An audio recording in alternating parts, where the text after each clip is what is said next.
New unit structural organisation of plant and animal.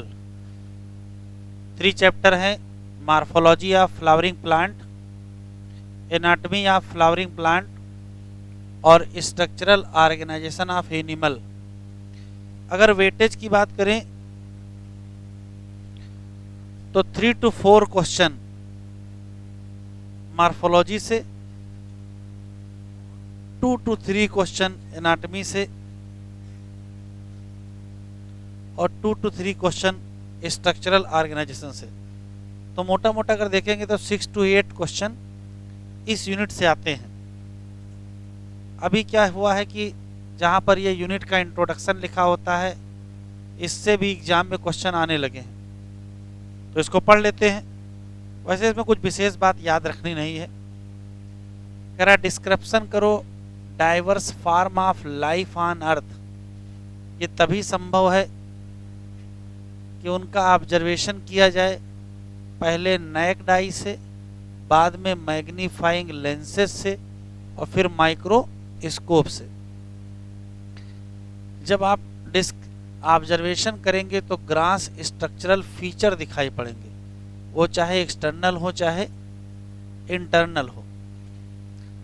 जो भी observable और परसीवेबल लिविंग फिनोमेना है उनको भी रिकॉर्ड किया जाए इस डिस्क्रिप्शन में।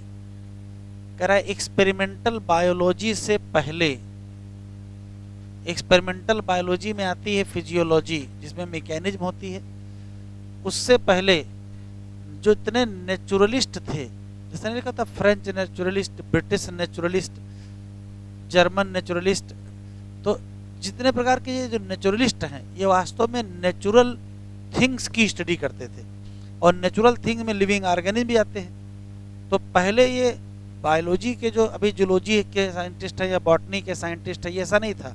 जो लोग किसी लिविंग ऑर्गेनिज्म को पढ़ेंगे या उसको समझेंगे या उसके बारे में बात करेंगे वो नेचुरलिस्ट होंगे। तो जितने नेचुरलिस्ट थे वो केवल किसको डिस्क्राइब कर रहे थे? Biology. Hence biology remained as क्या? क्योंकि बायोलॉजी को ये माना जा रहा था natural history for a long time. The description by itself was amazing in term of detail, while initial reaction, जब लोगों को समझाया गया तो बच्चों को बहुत अच्छा नहीं लग रहा था, बोर्डम, लेकिन बाद में लोगों को समझ आया कि ठीक है। लेटर डे, ये देखो लिखा है रिडक्शनिस्ट बायोलॉजी, ये इससे पहले वाली यूनिट में भी था, इससे बाद वाली में भी है। रिडक्शनिस्ट बायोलॉजी का मतलब है किसी पर्टिकुलर लिविंग फिनोमेना में जो फिजिको केमिकल अप्रोच है उसी को रिडक्शनिस्ट बायोलॉजी कहते हैं, जहां लिविंग प्रोसेस को समझा जाता है। Drew more attention from scientist than the description of life form on structure. देखो या तो स्ट्रक्चर के आधार पर समझो या फिर केमिकल के आधार पर समझो। Description become meaningful and helpful in framing researches question in physiology and evolutionary biology. इस चैप्टर में क्या पढ़ेंगे उससे कोई बहुत मतलब नहीं है, तो कोई याद रखने वाला क्वेश्चन है नहीं। इनसे बारे में क्वेश्चन एग्जाम में आ सकता है। कैथरीन ईसाऊ कहाँ? Born in Ukraine 1898। She studied agriculture, किसमें? रसिया में और जर्मनी। और इन्होंने डॉक्टरेट कहाँ से किया? तो इनको मिला 1931, कहाँ? यूएसए से। She reported in her early publication that, यहाँ से टिक करो, इस जगह से, इस जगह से टिक करो, क्वेश्चन आ सकता है। कर्ली टॉप वायरस स्प्रेड करेगा किसी पर्टिकुलर प्लांट में वाया द फूड कंडक्टिंग, मतलब कौन सा? Phloem tissue. तो क्वेश्चन पूछेगा कि कर्ली टॉप वायरस का ट्रांसपोर्ट फ्लोएम से होता है या स्प्रेड फ्लोएम से होता है, ये किसने बताया?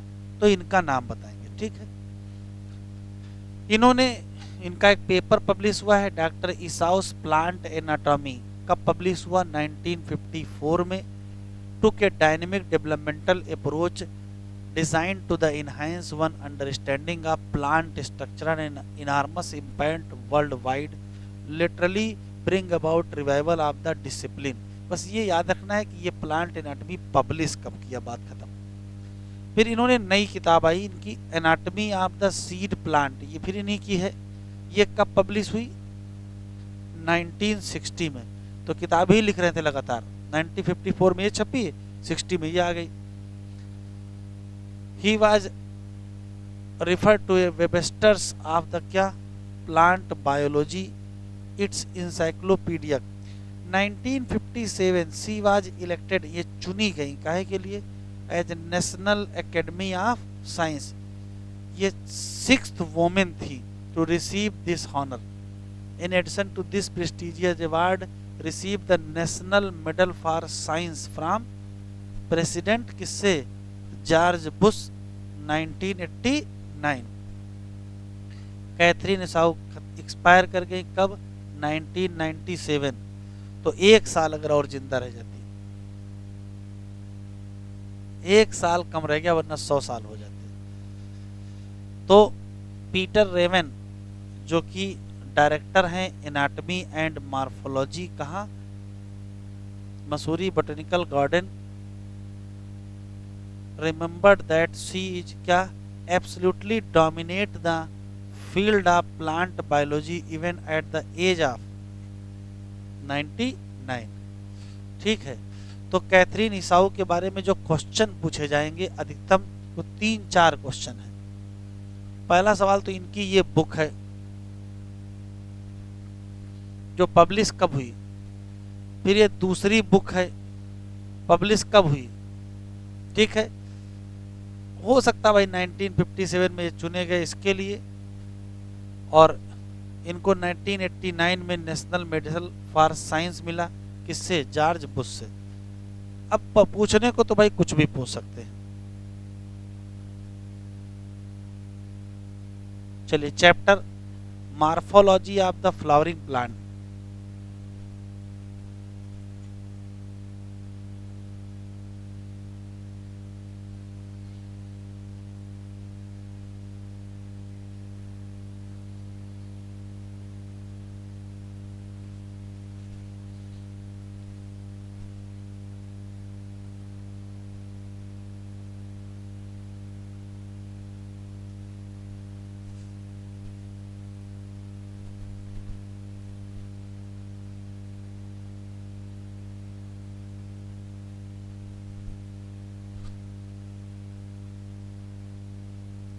मॉर्फोलॉजी ऑफ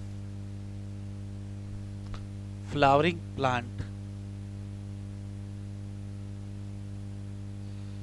वेटेज इस बार 3 क्वेश्चन आए हैं, 4 आए हैं, देख लो जरा।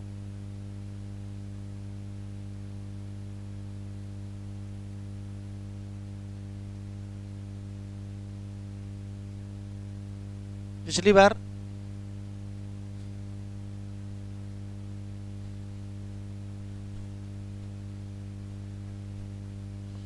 हाँ, तो 3 से 4 क्वेश्चन का वेटेज है। जरा सुन लीजिए। पहला सवाल है मॉर्फोलॉजी क्या है? तो किसी भी ऑर्गेनिज्म का एक्सटर्नल स्ट्रक्चर की जो स्टडी है वो मॉर्फोलॉजी है, और इंटरनल स्ट्रक्चर की जो स्टडी है वो एनाटॉमी है। तो मॉर्फोलॉजी है क्या? तो कहोगे स्टडी ऑफ एक्सटर्नल, लिखते चले,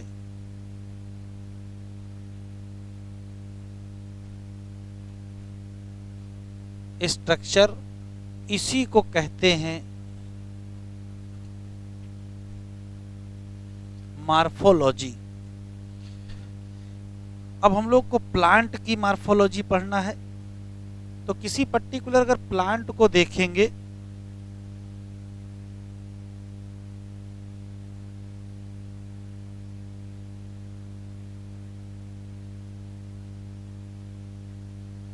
तो किसी भी पर्टिकुलर प्लांट में हमको क्या क्या देखने को मिलेगा?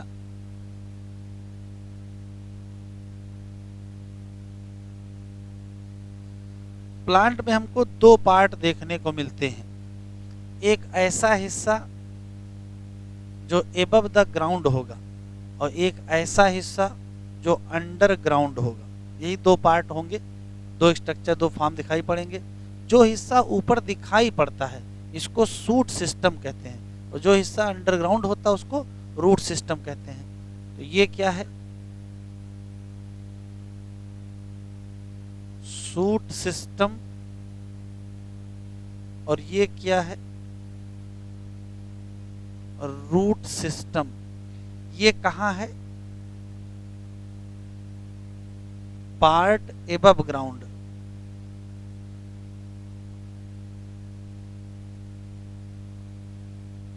और पार्ट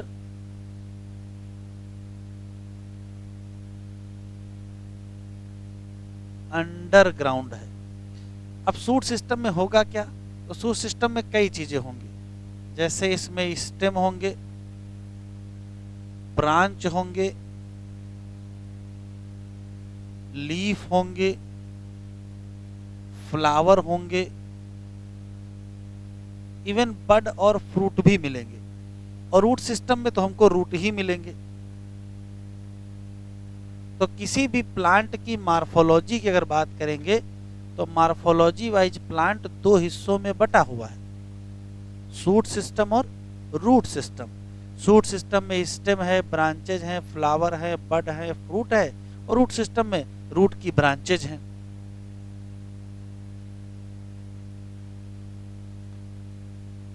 तो किसी भी पर्टिकुलर प्लांट में क्या मिलेगा,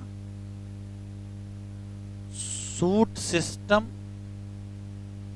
जिसमें स्टेम होंगी, ब्रांचेज होंगे,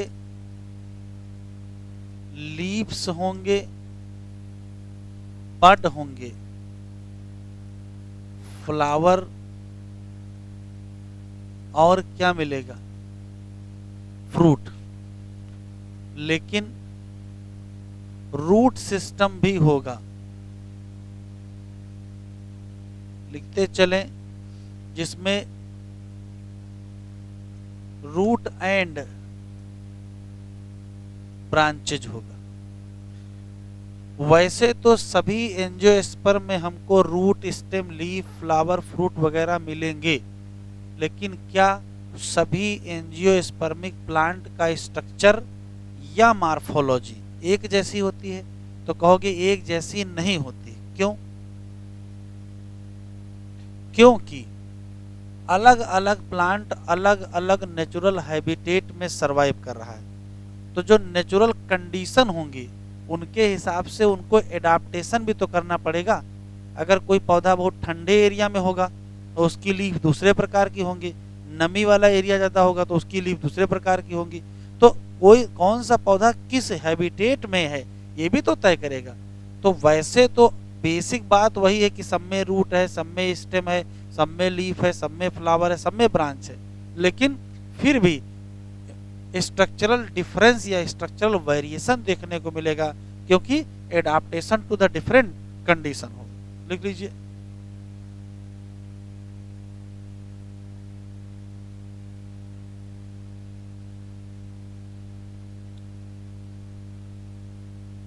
angiospermic plant have root, stem, leaf, flower, लेकिन सो वेरिएशन इन स्ट्रक्चर या मार्फोलॉजी। क्यों? ड्यू टू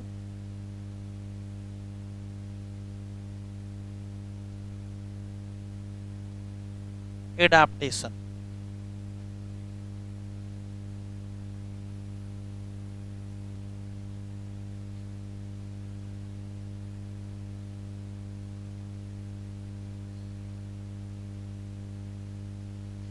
कह रहा वाइड रेंज है in the structure of higher plant never fail to fascinate us even though angiosperm so large diversity in external structure या morphology.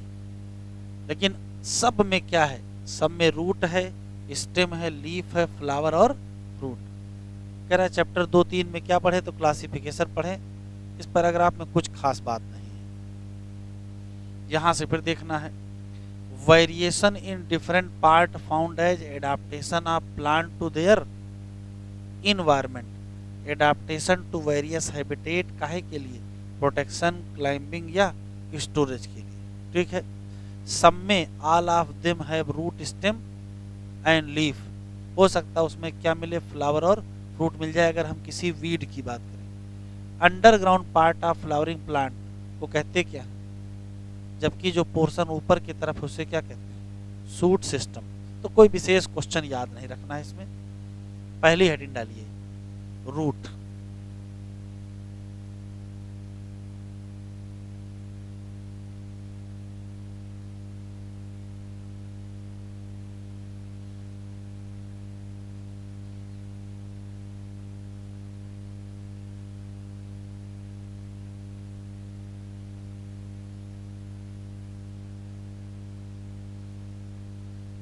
जरा देख लीजिए, जैसे मान लेते हैं कि ये कोई सीड है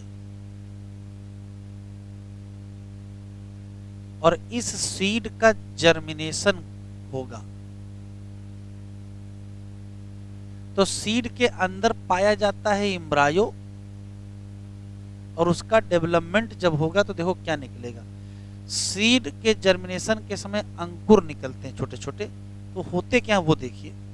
तो होते ये है कि जैसे मान लेते ये सीड है, इसी से दो स्ट्रक्चर बाहर निकल के आएंगे इस टाइप के। इसमें से एक स्ट्रक्चर का नाम इसका प्लम्यूल है और इस स्ट्रक्चर का नाम रेडिकल है। सिस्टम यह है कि जो प्लम्यूल है यही डेवलप करके सूट सिस्टम बना लेगा, मतलब स्टेम और उसकी ब्रांचेज बनाएगा। तो ये क्या बनाएगा,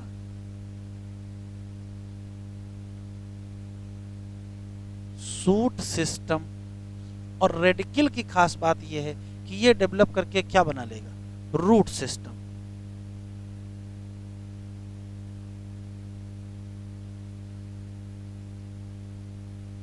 रूट सिस्टम, ठीक है।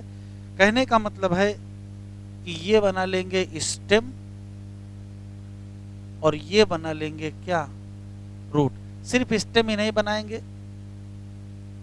लीव्स भी बनाएंगे। तो सिस्टम यह है कि किसी भी सीड के जर्मिनेशन के बाद जब एंजियोस्पर्मिक पौधा बनता है तो एंजियोस्पर्मिक प्लांट का स्टेम और ब्रांच और उसका जो हिस्सा है वो वास्तव में प्लम्यूल के डेवलपमेंट का रिजल्ट होता है, और रूट और उसकी जो ब्रांचेज हमको देखने को मिलती हैं वो वास्तव में रेडिकल के डेवलपमेंट का रिजल्ट होता है। ठीक। अब यहाँ जो रूट सिस्टम बनता है वो पर्टिकुलर रूट सिस्टम को कहते हैं टैप रूट। क्या कहते हैं, टैप रूट सिस्टम। अब रूट सिस्टम दो प्रकार के होते हैं, भी लिखो नहीं सुन लो। एक होता है टैप रूट सिस्टम, एक होता है एडवेंटिशियस रूट सिस्टम। सुन लीजिए क्या है। टैप रूट का मतलब होता है ऐसा कोई भी रूट जो सीधे रेडिकल से बना हो।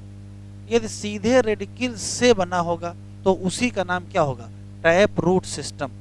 यदि रेडिकल के अलावा किसी और जगह से रूट निकल आए, जैसे स्टेम से रूट निकल आए, जैसे लीफ से रूट निकल आए, कहीं और से अगर रूट निकली है तो तुरंत उसका नाम एडवेंटिशियस रूट हो जाएगा। तो होता क्या है कि डाइकाट पौधों में, किसी पर्टिकुलर डाइकाट प्लांट में, मान लेते ये सॉइल की सरफेस है, तो डाइकाट प्लांट में ऊपर की तरफ ये तो बन गया क्या, सूट सिस्टम। ऐसे सूट सिस्टम बन जाएगा और नीचे बन जाएगा क्या, रूट सिस्टम। तो रेडिकल से सीधे क्या बनेगा, रेडिकल से सीधे रूट बन जाएगी, और इस रूट जो बनी है रेडिकल से सीधे, इसको कहते हैं प्राइमरी रूट। समय बीतेगा तो इसी प्राइमरी रूट में ब्रांचेज निकलेंगी,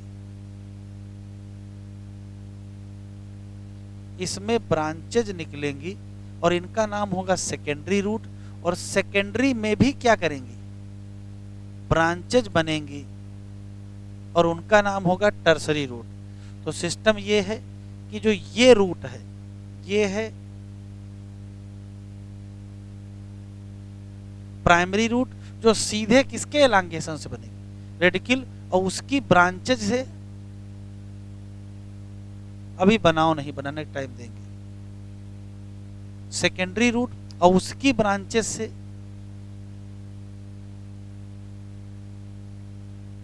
टर्सरी रूट, और इन तीनों को मिला करके कहते हैं टैप रूट सिस्टम।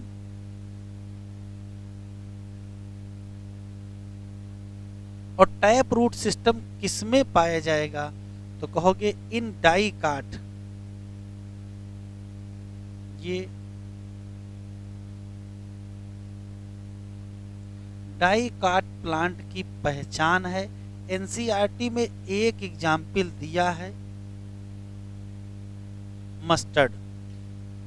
ये क्या बन गया, सूट सिस्टम। तो नियम ये है कि किसी भी डाई काट पौधे को ध्यान से देखेंगे तो उसका जो रेडिकल है वो सीधे क्या बनाएगा, रूट। रूट बनेगी प्राइमरी, उसमें ब्रांचेज का नाम सेकेंडरी, उसमें ब्रांचेज का नाम टर्सरी। प्राइमरी सेकेंडरी टर्सरी मिला करके टैप रूट सिस्टम। और किससे बना, तो कहोगे सीधे रेडिकल से बना। लेकिन जब हम मोनोकाट में जाते हैं तो कहानी थोड़ी बदल जाती है। देखो मोनोकाट में क्या स्थिति होती है। ये मान लेते हैं कि सॉइल सरफेस है और इस सॉइल सरफेस पर ये स्टेम है।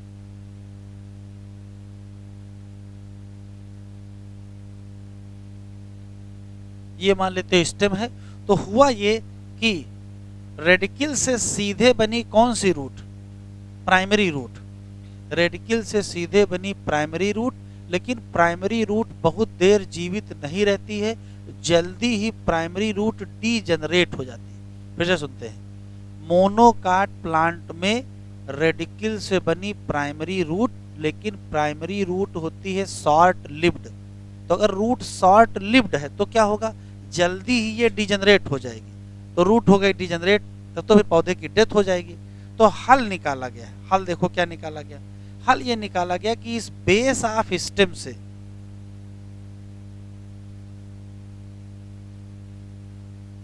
इस बेस ऑफ स्टेम से यहां से रूट निकलेंगी। ऐसे बेस ऑफ स्टेम से रूट अपीयर हो जाएंगी। अब ये फाइबर जैसी दिख रही हैं, इनको कहते हैं फाइबरस रूट सिस्टम। तो ये क्या बन गई,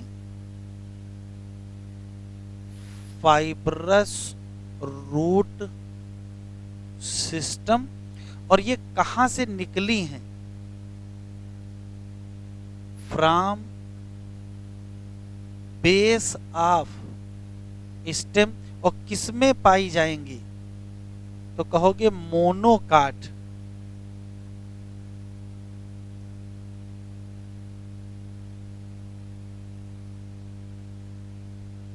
जैसे एनसीईआरटी में एग्जाम्पल दिया है, व्हीट, पैडी भी याद रखना है, मेज भी याद रखना है। इन सब में जो रूट सिस्टम है वो कौन सा मिलेगा, तो आंसर देंगे क्या, फाइबरस रूट सिस्टम। ये बताओ फाइबरस रूट सिस्टम कहां से निकला है, बेस ऑफ स्टेम से कि रेडिकल से निकला है, बेस ऑफ स्टेम से। तो बताओ ये टैप रूट है कि नहीं है, ये नहीं है। अगर टैप नहीं है तो फिर ये है क्या, तो ये वास्तव में एडवेंटिशियस रूट सिस्टम है।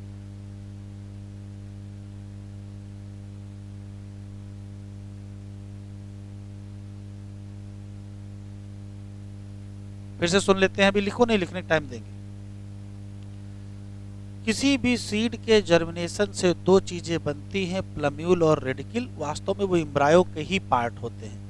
प्लम्यूल का डेवलपमेंट होगा तो सूट बना लेगा, रेडिकल का डेवलपमेंट होगा तो रूट बना लेगा। ठीक है, लेकिन जैसे जैसे आप देखोगे अलग अलग एंजियोस्पर्मिक प्लांट में थोड़ा चीजें चेंज होगी। क्या चेंज होगी कि डाई काट पौधों में रेडिकल के डायरेक्ट इलांगेशन से रूट बनेगी, primary root, branches secondary root, branches tertiary root, मिला करके टैप रूट सिस्टम कहेंगे। जैसे कि मस्टर्ड। लेकिन जैसे मोनोकाट में जाओगे, प्राइमरी रूट जो रेडिकल से बनी होगी वो शार्ट लिव्ड होगी और उसकी जगह नई रूट निकलेंगी कहाँ से, बेस ऑफ स्टेम से, और पतली पतली रूट निकलेंगी, फाइबरस रूट होंगी, उसको कहेंगे fibrous root system.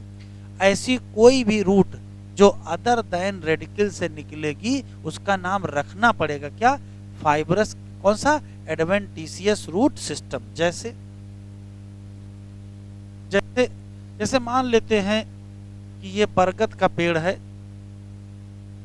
Banyan tree,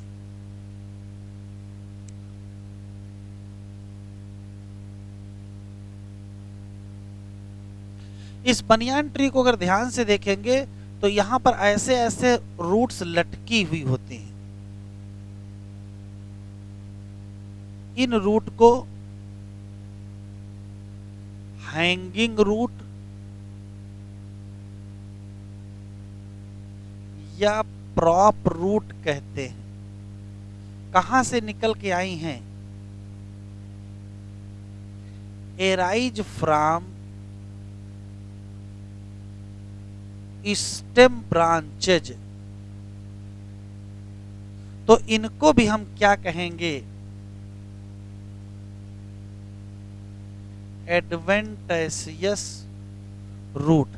अब एडवेंटिशियस रूट क्या होती हैं, तो root arise from place other than radical. जो अदर देन रेडिकल निकले, एग्जाम्पल याद रखना है किसमें किसमें पाए जाएंगे। तो एक तो सामने ये लिखा है, बनियान में, ग्रासेज में, मोन्स्टेरा में, मेज में, सुगर केन में, व्हीट में, पैडी में। जिसमें टैप नहीं है उन सब में क्या है, एडवेंट। फाइबरस रूट भी क्या है, एक प्रकार का एडवेंटिशियस रूट सिस्टम है। तो तीन जनरल बातें बिल्कुल स्पष्ट हो गई हैं। किसी भी डाइकाट पौधे में डायरेक्ट इलांगेशन होगा रेडिकल का, बनेगी रूट, प्राइमरी फिर सेकेंडरी फिर टर्सरी, नाम टैप रूट सिस्टम। एक किसी मोनोकाट में प्राइमरी रूट शार्ट लिव्ड होगी, नई रूट निकलेगी बेस ऑफ स्टेम से, नाम फाइबरस रूट सिस्टम।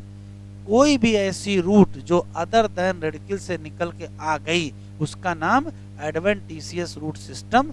जैसे कि बनियान में कहां से निकल के आई, स्टेम के ब्रांच से निकल के आई, तो ये भी क्या हो गई, एडवेंटिशियस। तो दूब घास में पाई जाने वाली, या मोन्स्ट्रा में पाई जाने वाली, या बनियान में पाई जाने वाली, या अभी आगे मक्के में और सुगर केन में देखेंगे, इवन व्हीट पैडी की फाइबरस रूट भी क्या है, एडवेंटिशियस रूट ही है। अब लिखो,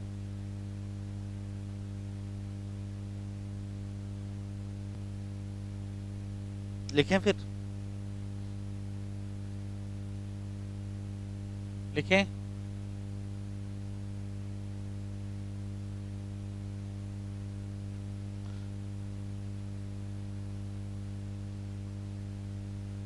इन डाइकाट प्लांट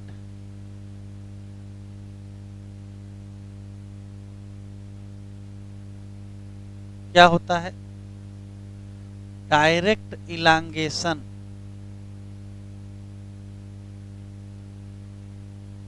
किसका, ऑफ रेडिकल, बनेगा क्या, प्राइमरी रूट,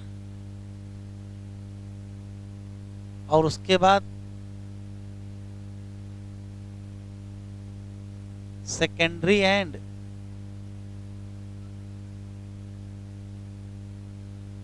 टर्सरी रूट, और ये सब मिला करके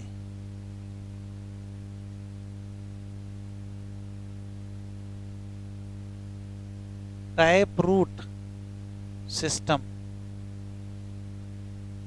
लेकिन इन मोनोकाट क्या होता है, प्राइमरी रूट बनती तो है लेकिन शॉर्ट लिव्ड होती है। तो प्राइमरी रूट रिप्लेस कर दी जाती है, replace by new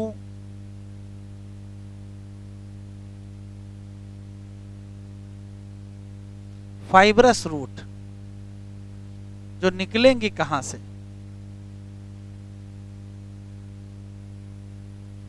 arise from base of stem, और क्या बना लेंगी?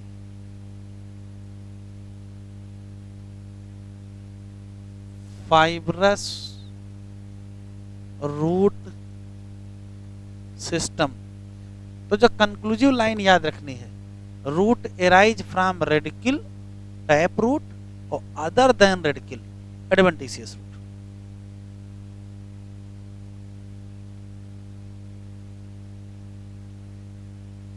रूट एराइज फ्रॉम रेडिकल, तो तुरंत नाम दोगे क्या? Tap root. और रूट एराइज फ्रॉम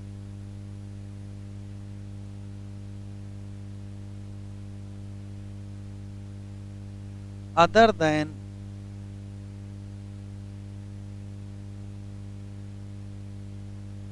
रेडिकल, तो तुरंत नाम क्या दोगे?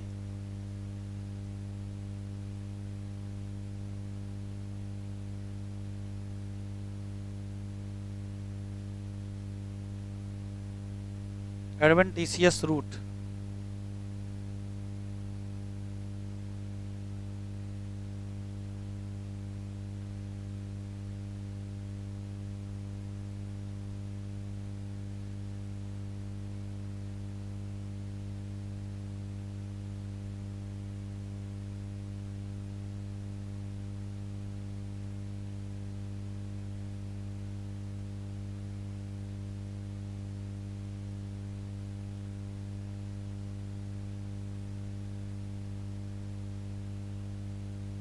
ठीक है,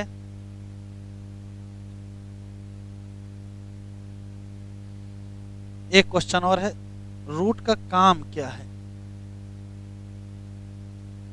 एग्जाम्पल से पीछे लिखिए, वो दोबारा लिखने की आवश्यकता नहीं है।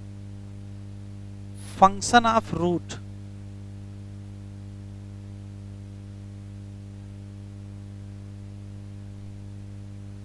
क्या होगा?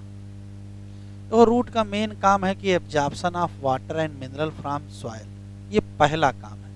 लेकिन ये एंकरेज भी तो करेंगे, अगर जड़ें होंगी तो पौधा सीधा खड़ा रहेगा। Anchorage of part of plant दूसरा मेन फंक्शन। तीसरा काम क्या है? तीसरा इंपॉर्टेंट काम स्टोर है। जैसे जब अच्छी फोटोसिंथेसिस हो रही होती है तो फूड बना करके रूट में स्टोर करते हैं, फिर पतझड़ हो जाता है, पत्तियां गिर जाती हैं, तब भी पौधा जिंदा रहता है। क्यों? रूट में फूड स्टोर है, उसका इस्तेमाल करते रहते हैं। तो रिजर्व फूड को वहीं क्या किया जाएगा? स्टोर किया जाएगा। और चौथी चीज है प्लांट ग्रोथ रेगुलेटर या हार्मोन की सिंथेसिस भी कहाँ होती है? रूट में होती है। तो 4 क्वेश्चन है। पहला,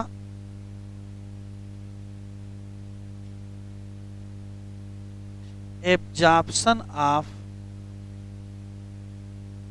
water and mineral from soil. दूसरा,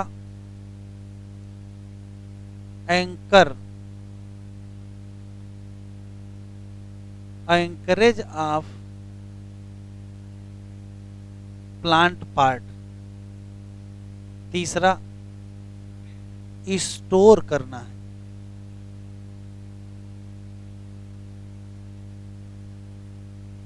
स्टोरेज ऑफ क्या? Reserve food. और चौथा, सिंथेसिस करनी है ऑफ प्लांट ग्रोथ रेगुलेटर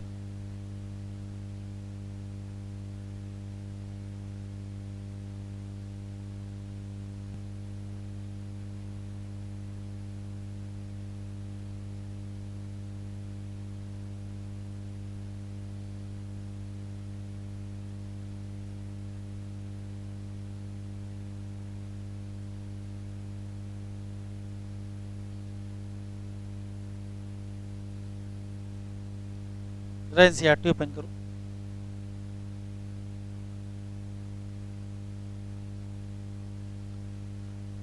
ये याद रखिएगा, मेजॉरिटी ऑफ डाइकॉट प्लांट में क्या लिखा है, डायरेक्ट इलांगेशन किसका, रेडिकल का बनाएगा क्या, जो ग्रो करेगी इनसाइड सॉइल, फिर लेटरल रूट निकलेंगी डिफरेंट आर्डर, जैसे सेकेंडरी और टर्सरी और क्वाटरनरी।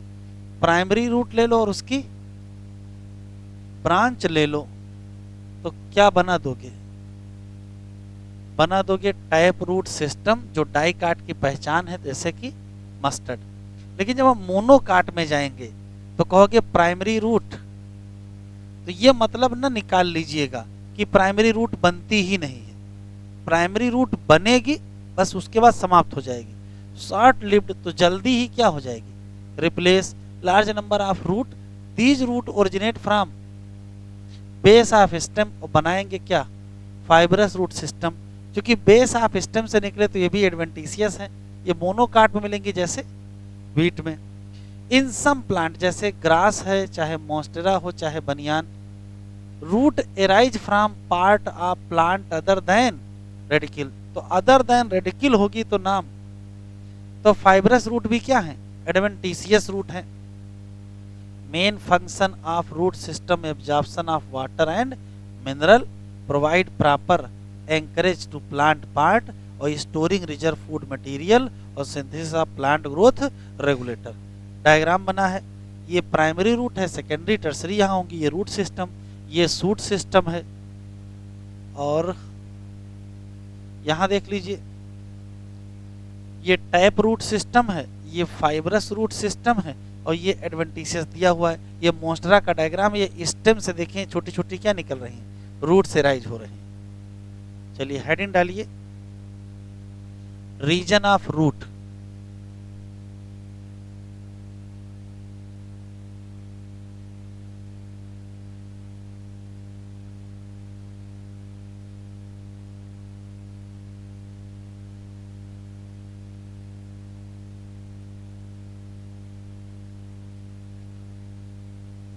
और एक डायग्राम बना लीजिए, फिर बताता हूं।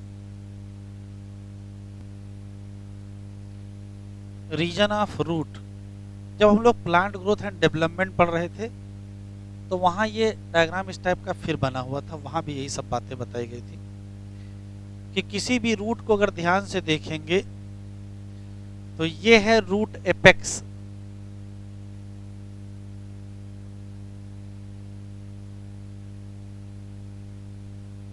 रूट एपेक्स बहुत मुलायम होता है और रूट को मिट्टी में नीचे की तरफ धंसना होता है। तो मिट्टी में चूंकि आगे रास्ता बनाना है तो हो सकता है कि आगे का रूट एपेक्स डैमेज हो जाए, तो नेचर ने व्यवस्था की है कि रूट एपेक्स को कवर कर दिया गया है रूट कैप के द्वारा। ये होता कैसा है, तो जो सिलाई करते हैं, प्रोफेशनल सिलाई करते हैं, तो सुई अंगूठे में चिभे ना, इस नाते क्या करते हैं, यहाँ एक स्ट्रक्चर पहन लेते हैं, अंगूठे के ऊपर स्ट्रक्चर पहनते हैं, स्टील का बना होता है, उसको थिम्बल कहते हैं, जो थंब पर पहना जाए और थंब को बचाए, किससे, सुई के चुभने से। तो ध्यान सुनेंगे, थंब पर पहनने वाले स्ट्रक्चर को थिम्बल कहते हैं। तो यहाँ देखो, यहाँ क्या है, यहाँ रूट एपेक्स को बचाना है, तो रूट एपेक्स पर जो लगा हुआ स्ट्रक्चर उसका नाम रूट कैप है, जो कि थिम्बल लाइक स्ट्रक्चर है, कवर कर रहा है किसको, रूट एपेक्स को, और प्रोटेक्ट करना है रूट टिप को जब ये रास्ता बनाए किसमें, सॉइल में। तो सिलाई करने के दौरान उंगलियों में सुई ना चुभे, तो उंगलियों के ऊपर जो स्ट्रक्चर पहना जाता है उसको थिम्बल कहते हैं। वैसे स्ट्रक्चर इस नाते इसका नाम क्या पड़ गया, थिम्बल लाइक। ध्यान सुनेंगे, रूट कैप से कुछ मिलीमीटर ऊपर, फ्यू मिलीमीटर एबव क्या पाया जाता है, रीजन ऑफ मेरिस्टेमेटिक एक्टिविटी। तो क्वेश्चन पूछेगा ये है कहाँ, तो कहोगे फ्यू मिलीमीटर एबव।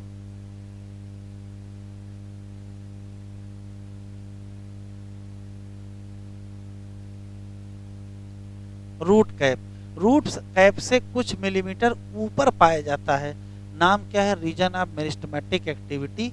और यहाँ की जितनी सेल होती है उन सबको मेरिस्टेमेटिक सेल कहते हैं।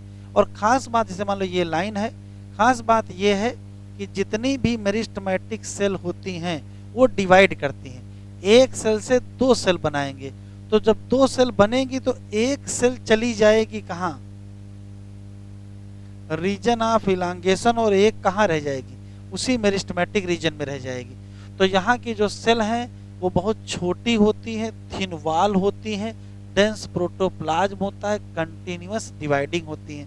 ये थिन वॉल क्यों होती है, इनको डिवाइड करना है। अभी डिवाइड ना करना हो तो थिन वॉल मोटी कर लेंगे। तो वेरी स्मॉल होती है, थिन वॉल होती है, डेंस प्रोटोप्लाज्म होता है, और सेल का नाम मेरिस्टेमेटिक सेल होता है।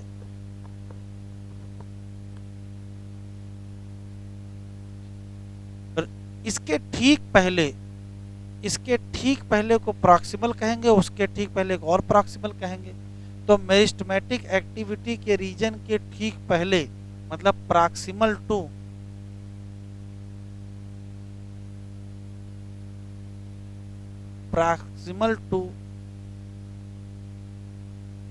मेरिस्टेमेटिक रीजन क्या मिलेगा, तो कहोगे रीजन ऑफ इलांगेशन मिलेगा। और खास बात सुनिए, यहाँ की जितनी भी सेल है वो नॉन डिवाइडिंग सेल है, लेकिन यहाँ इनलार्जमेंट ऑफ सेल होगा। और जब सेल बड़ी होंगी तो रूट भी तो बड़ी होगी। तो रूट की जो लंबाई बढ़ती है, लंबाई बढ़ने में किसका रोल है, तो कहोगे region of elongation. Region of elongation की सेल ही डिफरेंशिएट करते, ध्यान सुनिएगा, जब तक डिफरेंशिएट नहीं करेगी तब तक वो रीजन ऑफ इलांगेशन में रहेगी, और जैसे ही डिफरेंशिएट कर जाएगी वो पहुंच जाएगी रीजन ऑफ मैच्योरेशन। यहाँ जो सेल पाई जाएंगी वो मैच्योर डिफरेंशिएटेड सेल होंगी, और ये भी क्या होंगी, नॉन डिवाइडिंग सेल होंगी। इस खास बात ये होगी कि यहाँ की जो कुछ एपिडर्मल सेल हैं उस पे पाया जाएगा रूट हेयर, जो कि थ्रेड लाइक डेलिकेट स्ट्रक्चर होता है। काम नहीं भूलेंगे, क्या, एब्जॉर्प्शन ऑफ वाटर। यहाँ देख लीजिए, यहाँ जो एपिडर्मल सेल हैं उन्हीं एपिडर्मल सेल से रूट हेयर निकलते हैं। रूट हेयर में ये क्वेश्चन इंपॉर्टेंट है, ये यूनिसेलुलर स्ट्रक्चर होता है और सिर्फ कहाँ है, मैच्योर रीजन में है, ना तो इलांगेशन में है और ना ही मेरिस्टेमेटिक एक्टिविटी। क्वेश्चन क्या याद रखेंगे, सबसे पहला सवाल है रूट एपेक्स को कवर कर दिया गया है रूट कैप। कैप क्या है, थिम्बल लाइक है, कवर कर रहा है रूट एपेक्स या रूट टिप को, प्रोटेक्ट कर रहा है जब वो रास्ता बनाएगा सॉइल में, बात खत्म। उसके कुछ मिलीमीटर ऊपर क्या पाया जाएगा, मेरिस्टेमेटिक एक्टिविटी वाला रीजन पाया जाएगा, जहां की सारी सेल परमानेंट डिवाइड करेंगी। ठीक है, क्यों, क्योंकि थिन वॉल सेल होती है, डेंस प्रोटोप्लाज्म सेल होता है। मेरिस्टेमेटिक सेल में से कुछ सेल किस में चली जाएंगी, इलांगेशन रीजन में, जहां सेल इनलार्जमेंट करेंगी। अब सेल अगर बड़ी होगी तो रूट भी बड़ी हो जाएगी। तो elongation of root in length में कौन जिम्मेदार है, इलांगेशन रीजन। ये भी नॉन डिवाइडिंग सेल होती है। इसी में कि सेल कुछ डिफरेंशिएट करेंगी, और जो सेल डिफरेंशिएट करेगी वो कहाँ पहुंच जाएगी, मैच्योर रीजन में, रीजन ऑफ मैच्योरेशन होगा। मैच्योर रीजन की जो एपिडर्मल सेल होंगी वो क्या बनाएंगी, root hair. Root hair thin delicate structure होंगे, यूनिसेलुलर स्ट्रक्चर होंगे, और काम क्या करेंगे, absorption of water and mineral. खोलो एनसीईआरटी।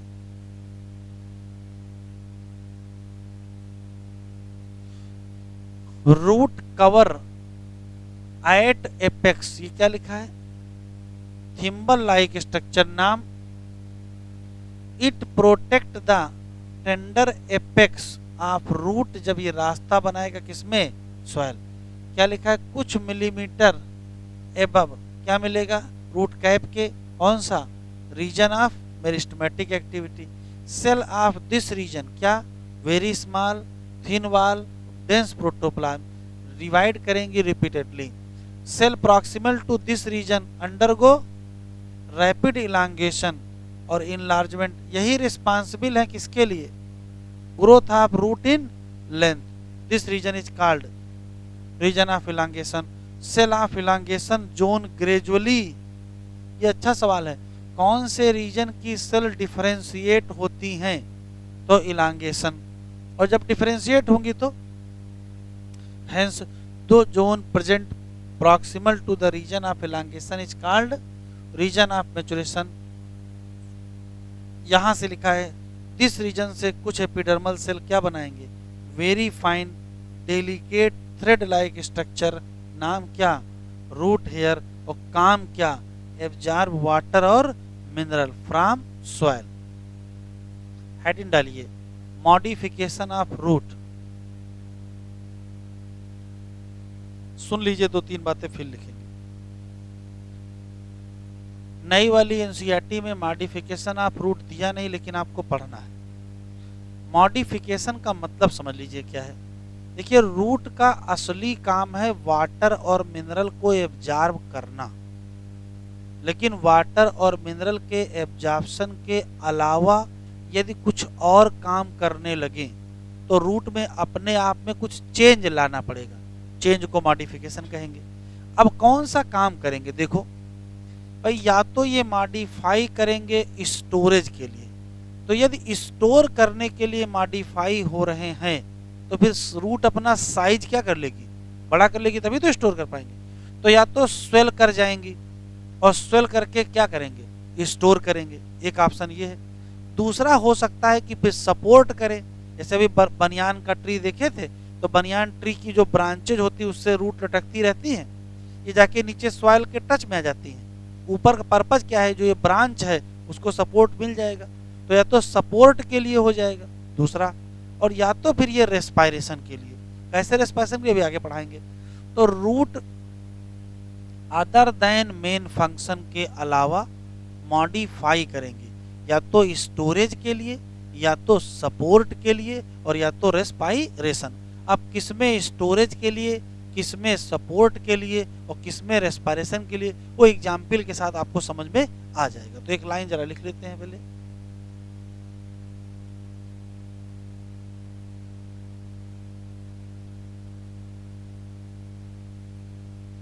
मॉडिफिकेशन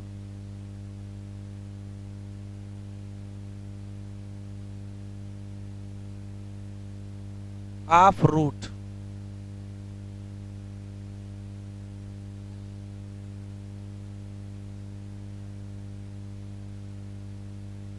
रूट मॉडिफाई करेंगे फार या तो स्टोरेज के लिए, सपोर्ट के लिए,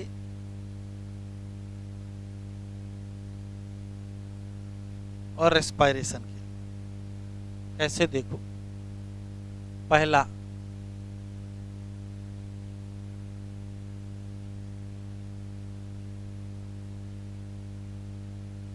रूट मॉडिफिकेशन फॉर स्टोरेज।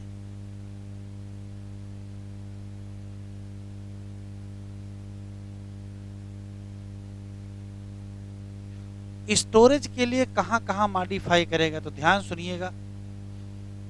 होता क्या है कि टैप रूट, कैसी, किसकी, तो टैप रूट चाहे कैरेट की हो, चाहे रेडिश की हो, चाहे टर्निप, कैरेट, रेडिश और टर्निप, कि टर्नप क्या होता है, हाँ टर्निप, सलगम हिंदी में बोलो सबसे अच्छा है। तो मूली में, गाजर में और सलगम में क्या होता है कि जो टैप रूट है वो थोड़ा स्वेल कर जाएगी, और स्वेल करके अपने अंदर फूड क्या करेगी, स्टोर कर लेगी। लेकिन ऐसे ही कुछ पौधे हैं जिनकी एडवेंटिशियस रूट में फूड स्टोर होता है। अब एडवेंटिशियस रूट में स्टोर करोगे तो आपको एग्जाम्पल बताना पड़ेगा। तो adventitious root of sweet potato एक, और दूसरा एस्परागस। तो क्वेश्चन पूछेगा किसकी किसकी रूट स्वेल कर जाती है फूड के स्टोरेज के लिए, तो आप 5 नाम बताओगे। पहला, tap root of carrot, radish और टर्निप, या adventitious root of sweet potato and asparagus. ये स्वेल करेंगे और स्वेल करके फूड क्या करेंगे, स्टोर। लिख लीजिए, टैप रूट किसका, 3 लोगों का, कैरेट, रेडिश और टर्निप। और एडवेंटिशियस किसकी बेटा?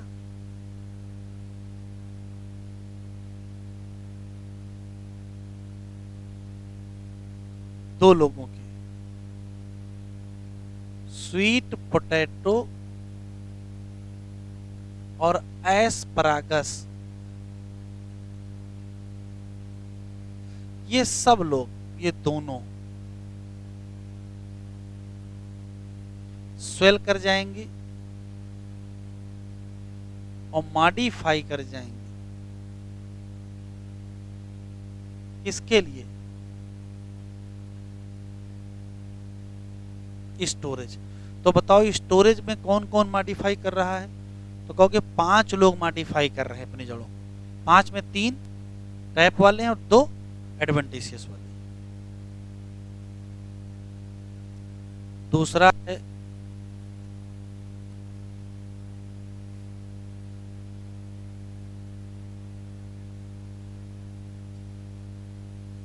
Root modification for support.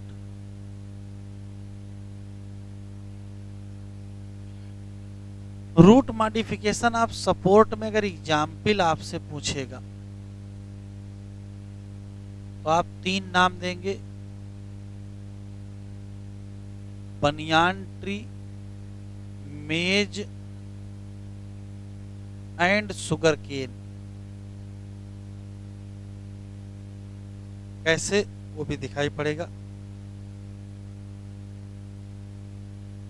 जैसे मान लेते हैं ये बनियान ट्री है और बनियान ट्री में ये ऐसे ऐसे हैंगिंग रूट होती हैं। ये है हैंगिंग रूट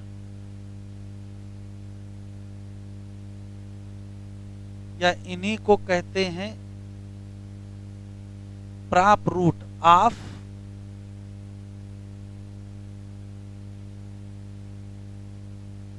बनियान ट्री। कहां से निकली हैं, कैसी हैं?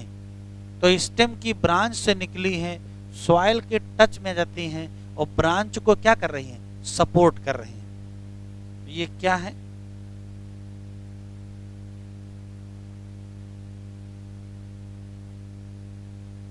arise from stem branch and support branch।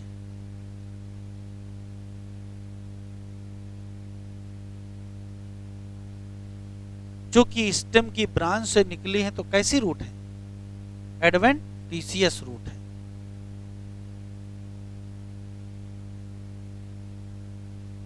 तो प्राप रूट भी क्या है?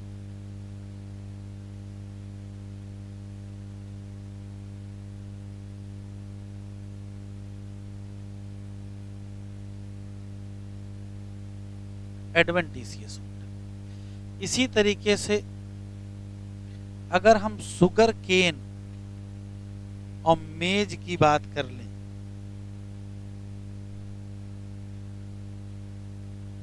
शुगर केन मेज में सामान्य रूट कौन सी होंगी? तो सामान्य रूट तो फाइब्रस रूट नहीं लगी होंगी। ये है फाइब्रस रूट।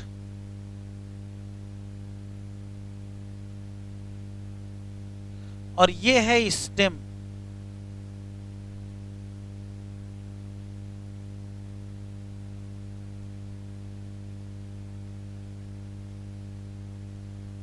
तो बताओ ये क्या होगा? नोड होगा? होता क्या है, इसके नोड से रूट निकल के आती है।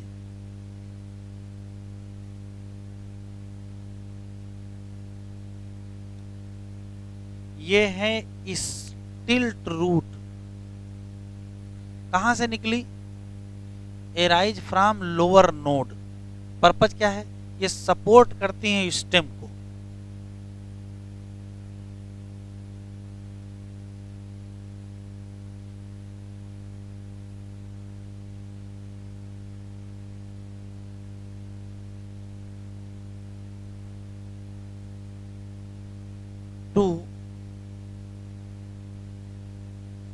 Support stem. तो स्टिल्ट रूट बताओ कौन सी रूट है? ये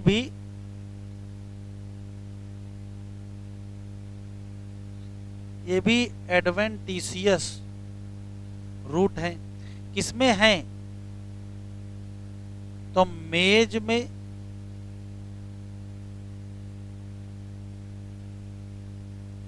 और शुगर केन। तो stilt root of maize and sugar cane ये भी adventitious root. Prop root of banyan tree वो भी क्या है? एडवेंटिशियस रूट है। लेकिन मॉडिफिकेशन काहे के लिए है? तो सपोर्ट के लिए। ये भी सपोर्ट के लिए है, ये भी सपोर्ट के लिए।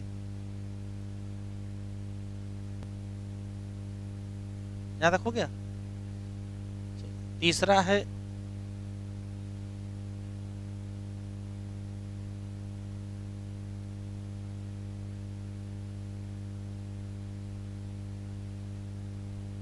मॉडिफिकेशन फॉर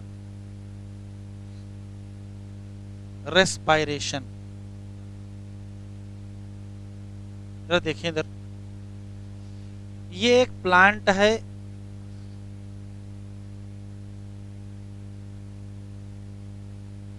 जो कि स्वैम्पी एरिया में है।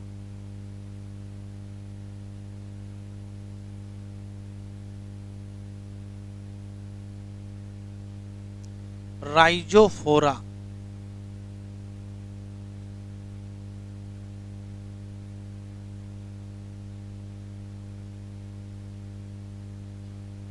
कहाँ उगा है?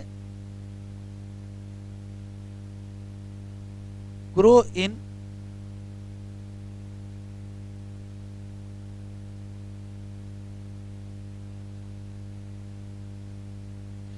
स्वैम्पी एरिया कहो चाहे मार्सी एरिया कहो, दलदल। तो दलदली भूमि की एक समस्या होती है, इसमें ऑक्सीजन नहीं होता है, या लैक ऑक्सीजन, लो ऑक्सीजन भी कह सकते हो। तो अगर इस मिट्टी में ऑक्सीजन की कमी है तो जो रूट हैं उनको प्रॉपर ऑक्सीजन नहीं मिलेगी। मिलेगी? नहीं मिलेगी। इसका हल देखो क्या निकाला। इसका हल इन्होंने निकाला है कि कुछ रूट यहीं से बाहर निकल आएंगे।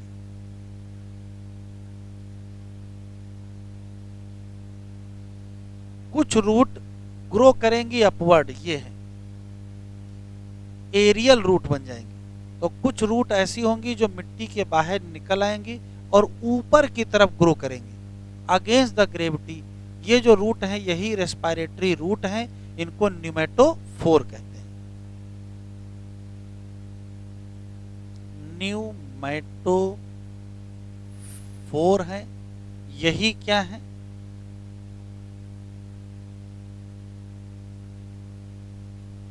रेस्पिरेटरी रूट है। Grow above soil,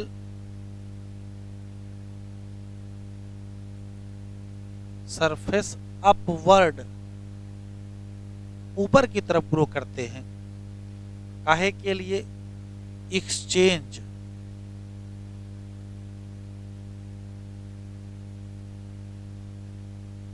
of gases. Rhizophora plant की एक और विशेष बात है, ये विविपैरिटी शो करता है। विविपैरिटी कैसे? जरा देखो, आप सोचो इस पौधे में मान लेते हैं कि यहां पर कोई फल लगा हुआ है, ठीक है, और उसके अंदर सीड है, सीड के अंदर इम्ब्रायो है। अगर ये इम्ब्रायो वाला सीड सीधे दलदली भूमि में गिरेगा, यहाँ जो सॉइल है वो कैसी है? दलदली भूमि है, तो क्या उसमें सीड जर्मिनेट कर पाएगा? नहीं जर्मिनेट कर पाएगा। जब पौधे को वहां रहना मुश्किल हो रहा है तो सीड कहाँ जर्मिनेट कर पाएगा? तब तो फिर स्पीसीज एक्सटिंक्ट हो जाएगी। इसका हल क्या निकाला गया है? यहाँ लगे लगे सीड में जर्मिनेशन होने लगता है। मेन पेरेंट प्लांट के साथ पौधा फ्रूट लगा रहेगा, उसी में सीड जर्मिनेट करने लगेगा, और जब थोड़ी जड़ें बन जाएंगे तब ये वहां से अलग होगा और यहाँ गिरेगा। तो चूंकि रूट्स बन चुकी हो, तो फिर जर्मिनेशन हो चुका होता है, तो उसके बाद धीरे धीरे क्या कर जाएगा? ग्रो कर जाएगा। तो पौधे में लगे लगे ही सीड क्या करेगा? जर्मिनेट करने लगेगा। इसको विविपैरिटी कहते हैं। किसकी पहचान है? राइजोफोरा की। पढ़ाओ।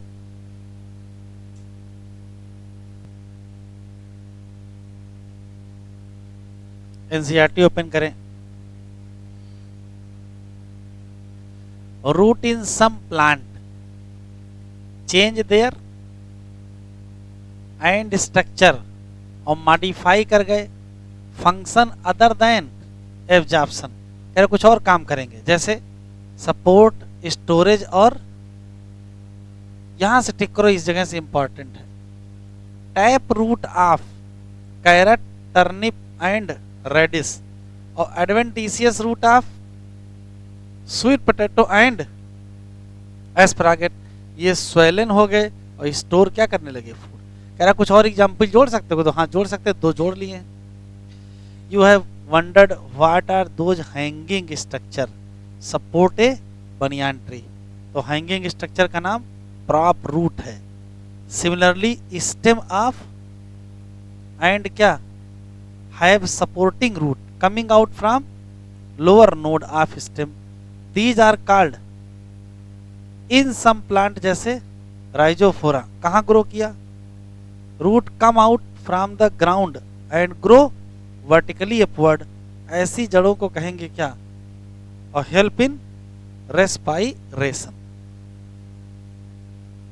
डायग्राम देख लीजिए। ये एस्परागस की स्वेलन रूट दिख रही है, ठीक है। एस्परागस में ये जो कांटे जैसा स्ट्रक्चर दिख रहा है ये भी मॉडिफाइड है। एस्परागस का स्टेम भी मॉडिफाई करता है और एस्परागस की रूट भी मॉडिफाई करती है। यहाँ देखो छोटे छोटे स्ट्रक्चर दिख रहे हैं, ये इस टाइप के, ये स्टेम मॉडिफाइड है। क्या है? इसका नाम फिल्लोड है। अभी आगे बताएं। फिल्लोक्लाइड, क्लाइडोड। ये क्लाइडोड है, ये क्लाइडोड है। अभी बताएंगे फिल्लोक्लाइड क्या होता है, क्लाइडोड क्या होता है, फिल्लोड क्या होता है। तो ये भी मॉडिफाई है, ये भी मॉडिफाई है। ये जो दिखाई पड़ रहे हैं, जो आलू जैसे दिख रहे हैं, ये क्या है? ये वास्तव में रूट मॉडिफाई है। खुश काहे हो गया? और सलगम, कैरेट, स्वीट पोटैटो, ये क्या है? राइजोफोरा। अच्छा, नई वाली एनसीईआरटी में स्टेम हेडिंग डाले हैं, पढ़ नहीं पाओगे, वो स्टेम खत्म, बस सीधे लीफ शुरू कर दिए हैं। जबकि यहाँ स्टेम भी पढ़ना है, मॉडिफिकेशन पढ़ना है।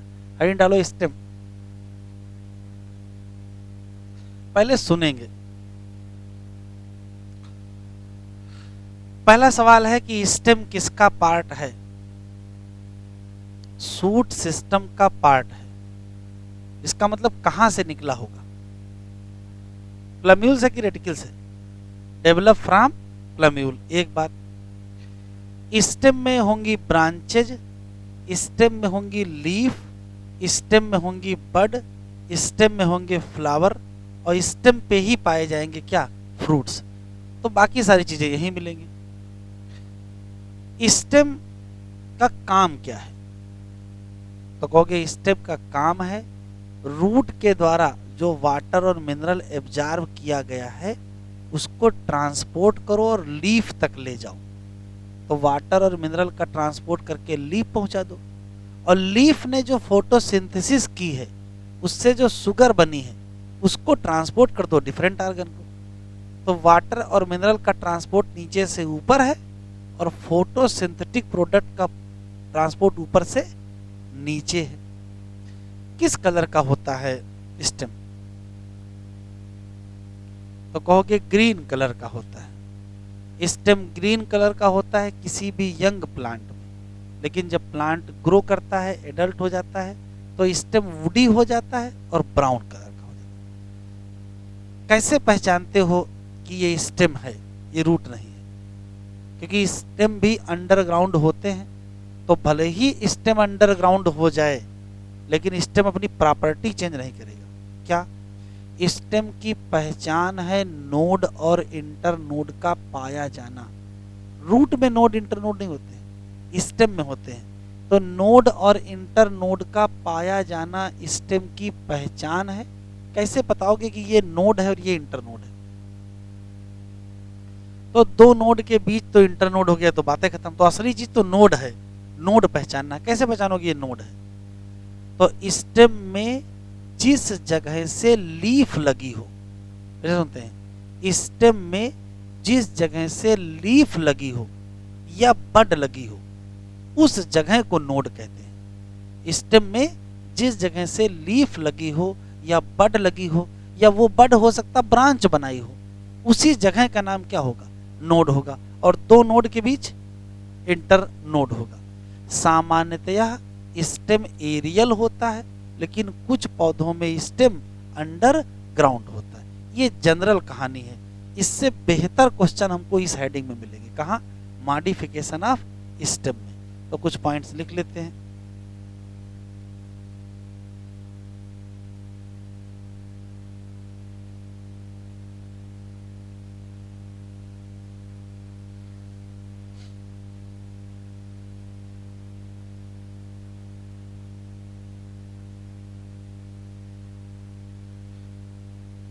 पहले छोटा सा डायग्राम बना लेते हैं। जैसे मान लेते हैं कि ये स्टेम है, तो अगर ये स्टेम है तो इसमें क्या मिलेंगे? नोड और इंटर नोड मिलेंगे। कैसे पहचानोगे? तो ये क्या है? नोड। ये क्या है? Inter node. अच्छा, वाह भाई वाह। ये क्या है? Inter node. नोड क्या होता है? Place at where leaf arise या ब्रांच एराइज। तो यहीं से क्या लगी है? लीफ है। इस जगह का नाम क्या है? इस जगह का नाम एक्जिल है। तो यहां पाई जाएगी बड। इस बड का नाम क्या है?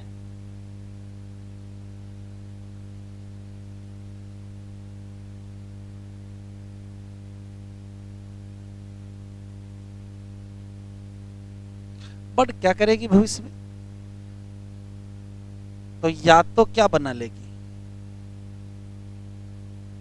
फ्लावर। और या तो क्या बना लेगी?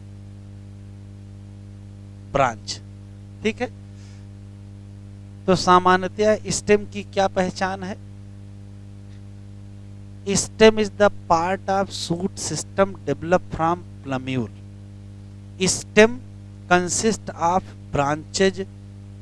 ब्रांचेज के साथ उसमें लीफ होगा, उसी में बड होगा, उसी में फ्लावर होगा, उसी में फ्रूट होंगे। स्टेम में नोड और इंटर नोड होंगे।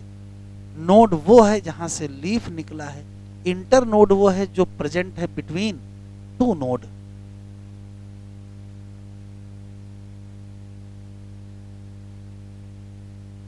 लेंथ बिटवीन क्या? Two node. ठीक है। उसके बाद सामान्यतया स्टेम और लीफ के बीच का जो स्पेस है उसको एक्जिल कहते हैं। वहां जो बड होता है उसे एक्जिलरी बड कहते हैं। और बड का भविष्य या तो फ्लावर होगा या तो ब्रांच हो जाएगा। सामान्यतया स्टेम ग्रीन कलर के होंगे। ठीक है। फिर भी ओल्ड होने पर वो ब्राउन और वुडी हो जाते हैं। सामान्यतया स्टेम एरियल होते हैं, एबव द ग्राउंड होते हैं, लेकिन अंडरग्राउंड स्टेम भी पाए जाते हैं। पॉइंट लिखे भैया, बतियाओ नहीं।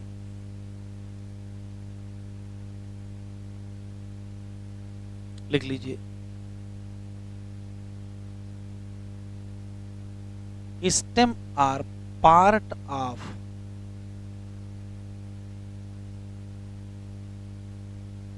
Shoot system, thus develop from कहां से? प्लम्यूल।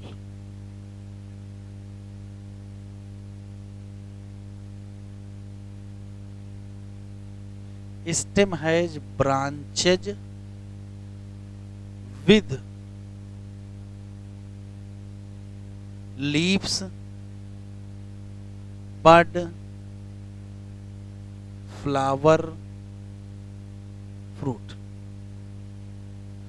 स्टेम हैज क्या? Node and internode. नोड क्या है वो यहां लिखा है, इंटरनोड क्या है वो यहां लिखा है, वो यहां लिखना नहीं, ठीक है। एक्जिलरी बड क्या है? तो कहोगे ये बड है। Present at axile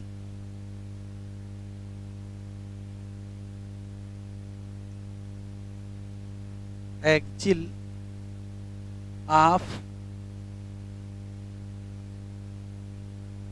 leaf and stem. ये है लीफ, ये है स्टेम। तो लीफ और स्टेम के बीच की जगह एक्जिल, और वहीं बड का नाम एक्जिलरी बड। क्या बना लेगी? डेवलप इनटू या तो फ्लावर या तो branch.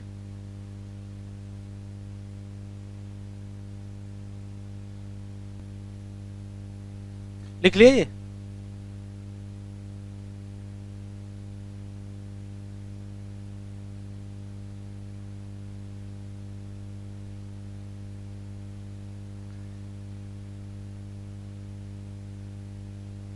Stem green when the green in young plant, green in young plant, but woody brown in old plant।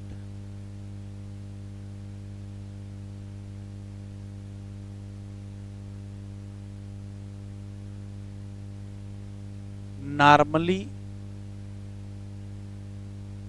कैसा होता है? एरियल स्टेम होता है। Some plant has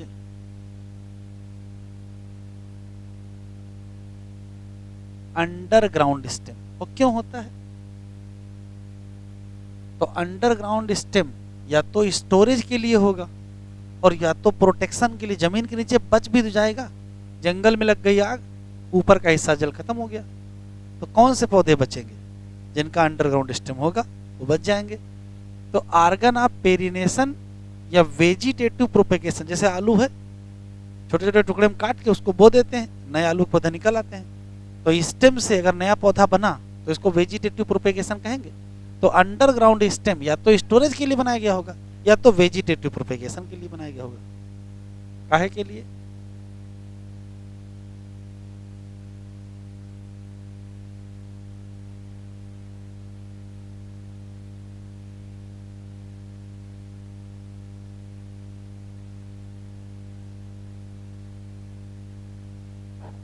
for vegetative propagation.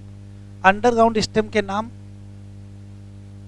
जैसे ट्यूबर नहीं होता है, राइजोम, कॉर्न, बल्ब, शक्कर, रनर, ऑफसेट, नहीं सुने हैं? आइकॉर्निया पिस्टिया का ट्यूबर किसका है? पोटैटो का।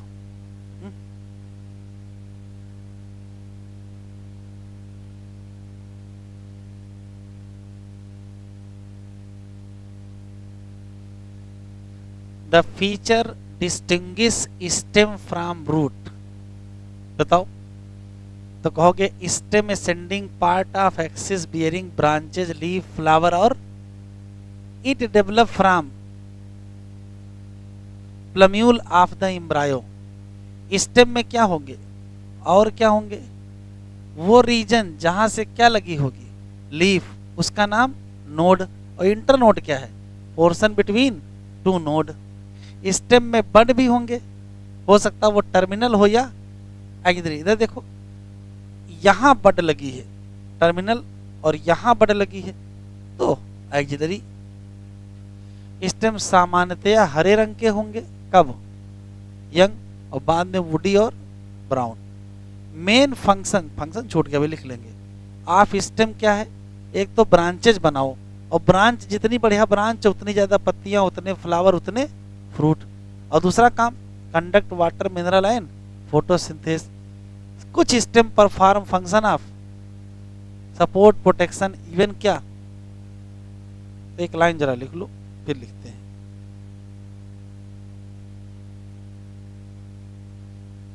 फंक्शन ऑफ स्टेम,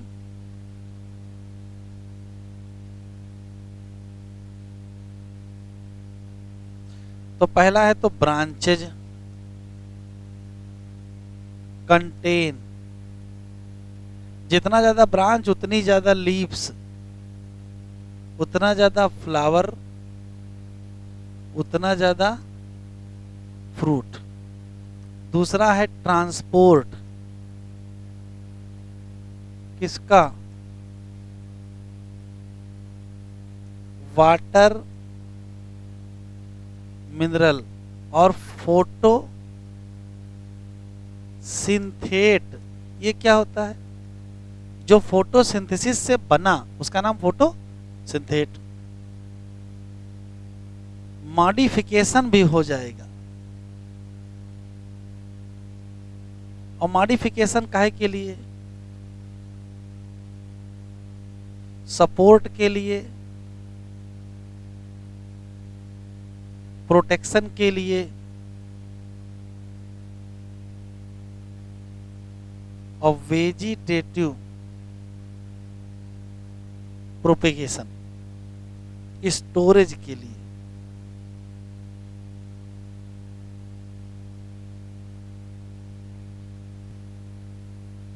ये चाहे जो कुछ कहें, तुम कुछ ना कहो, बस हेडिंग डालिए।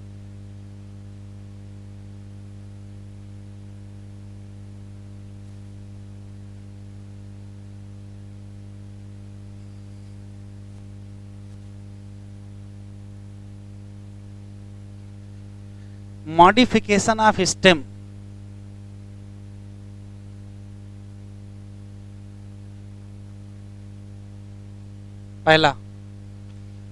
पहला है मॉडिफिकेशन फॉर स्टोरेज। ध्यान से सुनिए,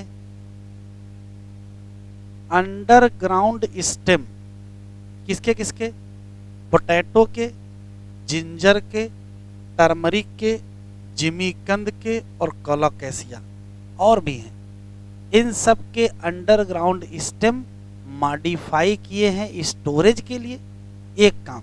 लेकिन दूसरा बड़ा इंपॉर्टेंट काम करते हैं, ये आर्गन ऑफ पेरिनेशन का भी काम करते हैं। ये कौन सी चीज है, तो अभी मैंने समझाया था कि मान लेते हैं किसी पर्टिकुलर जगह कोई पौधा लगा हुआ है, कोई जानवर आया और उसके एरियल स्टेम को खा गया, लेकिन उसका अंडरग्राउंड स्टेम पड़ा हुआ है ना, वहां से फिर से नई बड निकलेगी, वहां से नया पौधा बन जाएगा।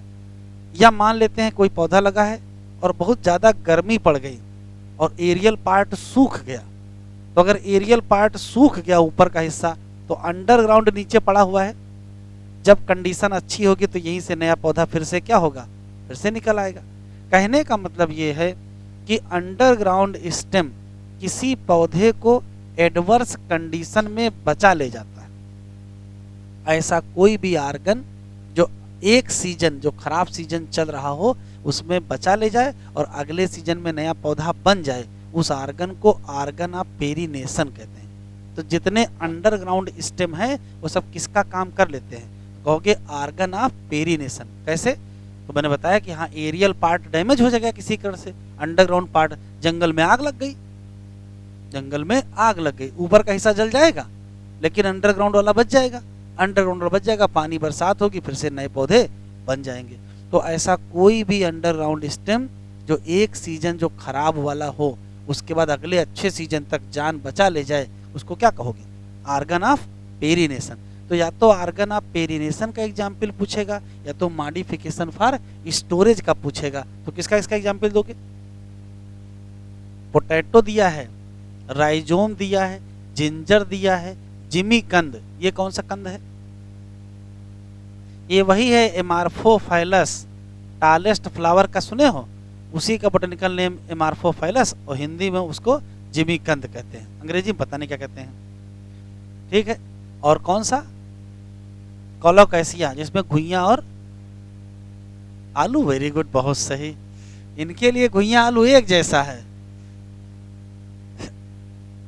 मान गए हम भैया, मान लिए, ये तुम्हारी बेहतर जानकारी है।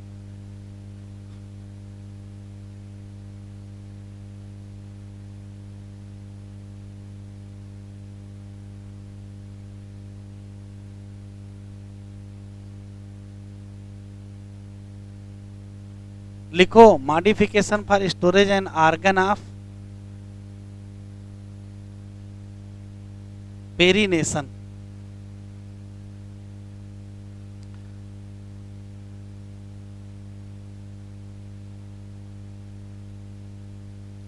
अंडरग्राउंड स्टेम ऑफ किसका किसका? पोटैटो का, जिंजर,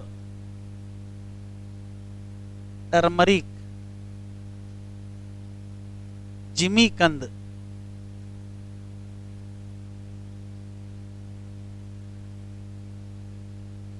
हाँ जिमी कंद, और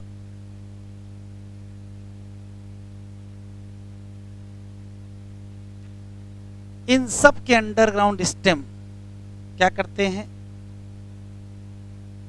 एक्ट एज स्टोरेज आर्गन, और इन सब के underground stem act as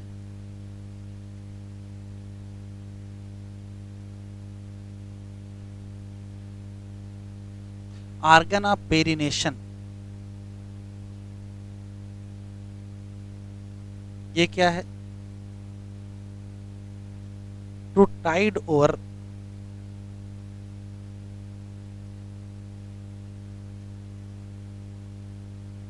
adverse condition, adverse condition को पार कर देंगे और बना लेंगे क्या? Form new plant in favourable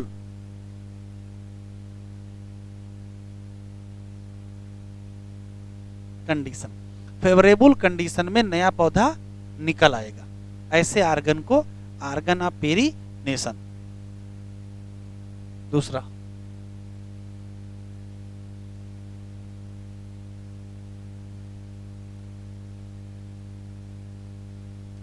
stem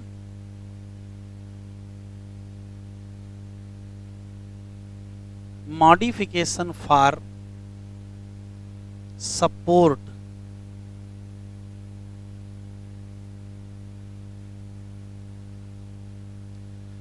ध्यान से सुने, इधर देखें, जैसे मान लेते ये स्टेम है, ये लीफ लगी है और यहां बड है।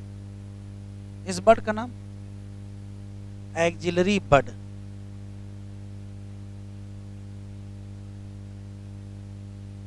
तो वैसे तो नियम है कि बड को या तो ब्रांच बनाना चाहिए या तो फ्लावर बनाना चाहिए, लेकिन इस बड ने अपना डिसीजन बदल लिया है। बड ने क्या किया है कि बड से थिन स्पायरली क्वाइल्ड ऐसा स्ट्रक्चर बना लिया है और इसका नाम टेंड्रिल है। अब टेंड्रिल का पर्पज क्या है? जैसे मान लेते यहां मिलेगा तो यहां इसके लिपट जाएगा, सपोर्ट के लिए है। तो कहां मिलता है? तो हमको कुकुरबिटेसी फैमिली में, गार्ड में, जैसे कद्दू है, वाटरमेलन है, इन सब में, या तो फिर अंगूर में मिलेगा। तो जो बेल वाले पौधे होते हैं जहां पर बेल चढ़ती है तो वहां स्टेम को सपोर्ट करते हैं, तो एक्सिलरी बड बना लेती है टेंड्रिल, इसको स्टेम टेंड्रिल कहते हैं। काहे के लिए? सपोर्ट के लिए। किसमें किसमें है? तो कहोगे गार्ड में, जैसे वाटरमेलन में मिलेगा, पंपकिन में मिलेगा, या ग्रेप वीन जैसे अंगूर में मिलेगा। कहां से बना है ये टेंड्रिल? तो आंसर देंगे एक्सिलरी बड से। तो इंपॉर्टेंट लिखो।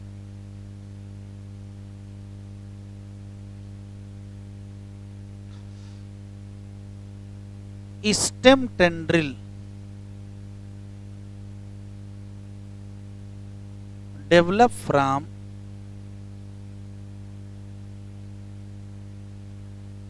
कहां से बेटा?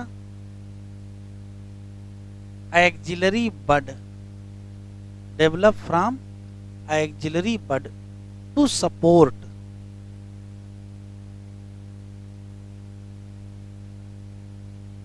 And climb stem. स्टेम को चढ़ने में। एग्जाम्पल गार्ड, जिसमें पंपकिन दिया है और वाटर मेलन दिया है, और दूसरा ग्रेप वीन।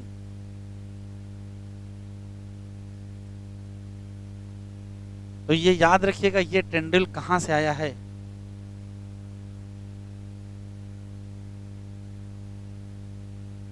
एक्सिलरी बड टेंड्रिल है। सपोर्ट के लिए हो गया।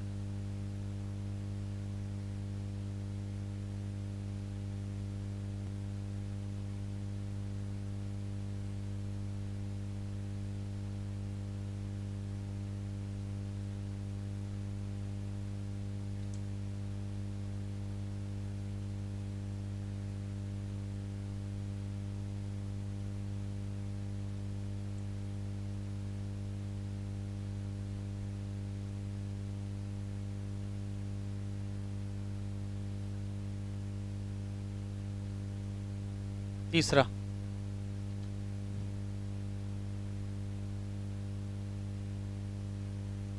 स्टेम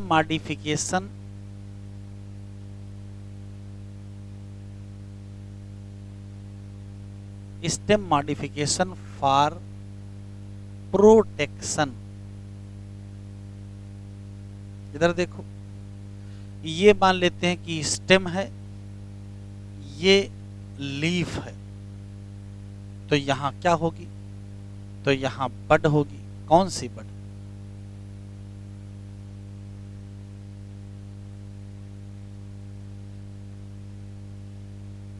वैसे तो एक्सिलरी बड को क्या बनाना चाहिए? या तो फ्लावर या तो ब्रांच, लेकिन इसने तय कर लिया कि नहीं, कुछ और बनाएंगे। और देखो क्या बना लिया है, इसने बना लिया है thorn, stem thorn.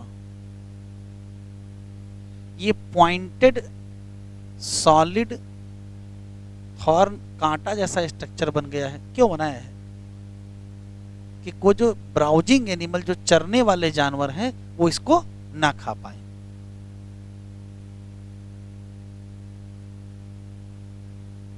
Develop from कहां से?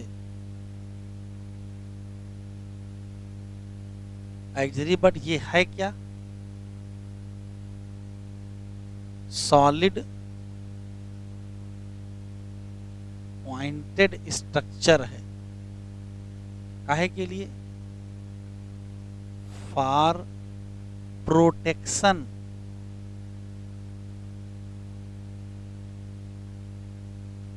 अगेंस्ट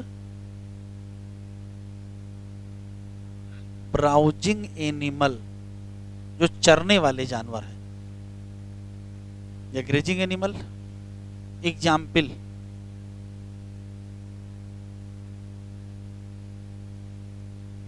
तो सिट्रस और बागेन विलिया। तो सिट्रस और बागेन विलिया में क्या हुआ है? थॉर्न बन गया। स्पाइन न बना दीजिएगा, थॉर्न लिखा हुआ है। और बना किससे है? उसी एक्सिलरी बड से। अगला,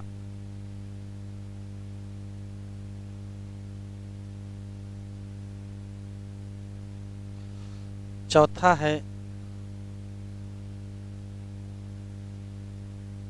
stem modification for photosynthesis. Photosynthesis तो काम लीफ का है ना, और स्टेम करा हम करेंगे फोटोसिंथेसिस कैसे? तो देखो क्या हुआ है।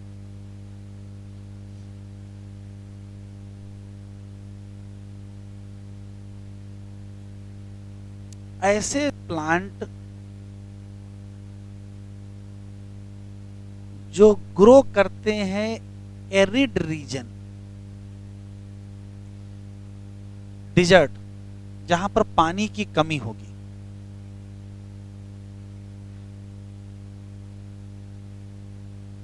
अब पानी की कमी है तो सुनो एक समस्या एक खड़ी हो गई आकर के। क्या? अगर पौधे के पास पत्तियां होंगी फोटोसिंथेसिस करने के लिए, तो पत्तियों से बहुत सारा वाटर लॉस हो जाएगा, पत्तियों से बहुत सारा वाटर लॉस हो जाएगा। तो अगर ये पत्तियां रखते हैं तो पानी उड़ा जा रहा है, और पत्तियां नहीं रखते हैं तो फोटोसिंथेसिस कौन करेगा? तो बड़ी गंभीर समस्या हो गई। तो इन पौधों ने देखो हल क्या निकाला है। इन पौधों ने हल ये निकाला है कि जो लीफ हैं उनको स्पाइन में कन्वर्ट कर लो, कांटे बना लो, सरफेस एरिया बहुत कम हो जाएगा, वाटर लॉस बिल्कुल बंद हो जाएगा। चलो ये तो बात समझ में आ गई, लेकिन फोटोसिंथेसिस कोई तो करेगा। तो इन्होंने कहा ऐसा करते हैं फोटोसिंथेसिस स्टेम से करवा लेते हैं। तो स्टेम को लीफ जैसा बना देते हैं। अब अगर लीफ जैसा बनाओगे तो फ्लैट नहीं करना पड़ेगा, तो फ्लैटेंड ग्रीन स्ट्रक्चर बना दोगे जिसमें क्लोरोफिल हो, उससे फोटोसिंथेसिस करा लो, या फिर सिलिंड्रिकल फोटोसिंथेटिक स्ट्रक्चर बना लो, तो फोटोसिंथेटिक बन जाएगा स्टेम। तो क्लोरोफिल कहाँ चलाएगा? स्टेम में आ जाएगा।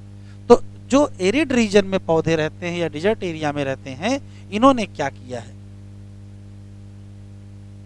स्टेम मॉडिफाई कर लिया as flattened structure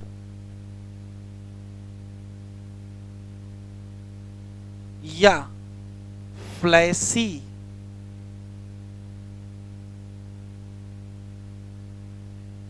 cylindrical structure, और ये दोनों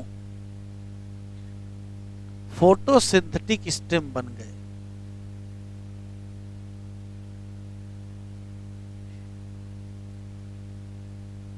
फोटोसिंथेटिक स्टेम क्यों? ये फ्लैसी फ्लैटेंड स्ट्रक्चर जो बना था, ये बना था अपंसिया में,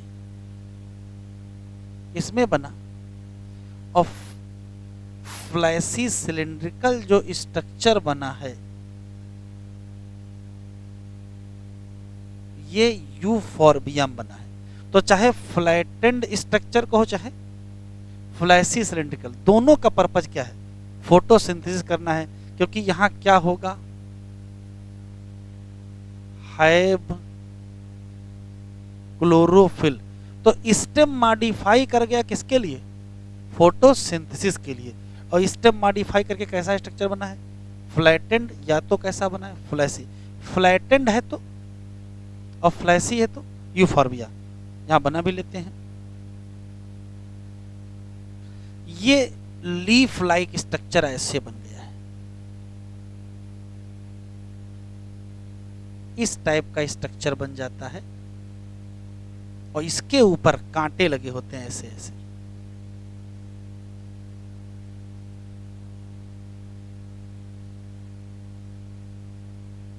तो फोटोसिंथेटिक स्टेम किसमें बन गया?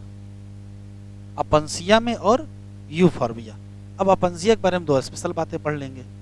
अपंसिया, नागफनी, कैक्टस क्या किया है? इन लोगों ने अपनी लीफ को स्पाइन में कन्वर्ट कर लिया है कि क्या ना हो, वाटर लॉस ना हो और जानवर खा भी ना पावे। और स्टेम को क्या बनाया है? लीफ लाइक फोटोसिंथेटिक स्टेम बना लिया। ये बना लो, आगे बढ़ते हैं।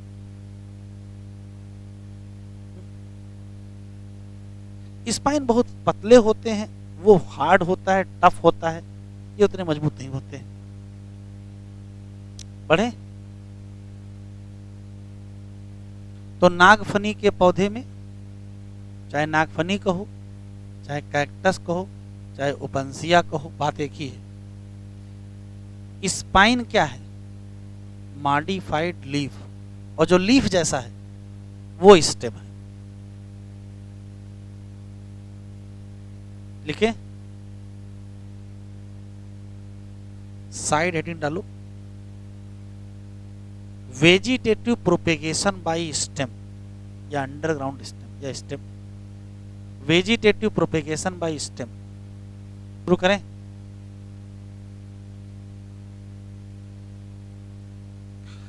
चलिए, साइड हेडिंग वेजिटेटिव प्रोपेगेशन।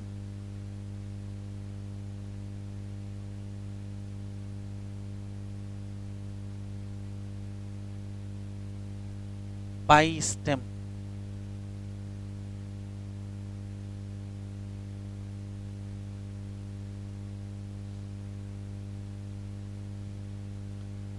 पहली हेडिंग या पहला पॉइंट लिखते चलें, इन ग्रासेज एंड स्ट्रॉबेरी। अगर किसी दूब घास को देखो, दूब घास को, तो इसका जो स्टेम होता कुछ ऐसा होता है कि ऐसे होगा, यहां एक नोड होगा, यहां एक नोड होगा, ठीक है, यहीं से रूट निकल आएंगे, यहां से रूट निकल आएंगे। पीछे का हिस्सा चाहे सूख जाए, आगे क्या करता रहेगा? बढ़ता रहेगा। इसको कहते हैं रनर। तो ऐसा स्टेम जो इस तरीके से ग्रो करता है उसको रनर कहते हैं।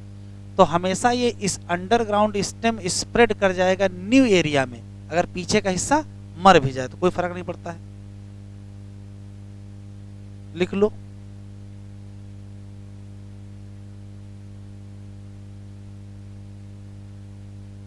Underground stem grow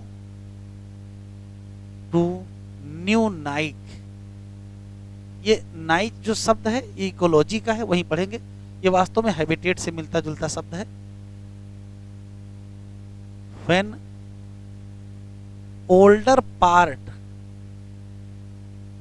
dies,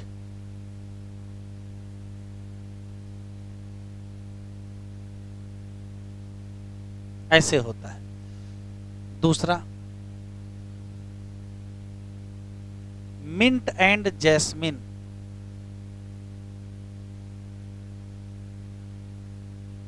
mint and jasmine का हाल देखो, ये मान लेते हैं मेन स्टेम है, तो यहां से लेटरल ब्रांच निकलेगी और फिर ये थोड़ी दूर चल के बाद ऐसे हो जाएगी। इसका असर देखो क्या होगा कि जिस जगह ये ग्राउंड के टच में आएगी, यहां क्या बन जाएंगी, और यहीं से नया सूट बनने लगेगा। तो लेटरल ब्रांच निकलेगी बेस ऑफ स्टेम से और नीचे की तरफ झुक जाएगी, और जहां ग्राउंड को टच कर गई उसी जगह नई रूट और नया सूट। ये वेजिटेटिव प्रोपेगेशन नहीं हो रहा है।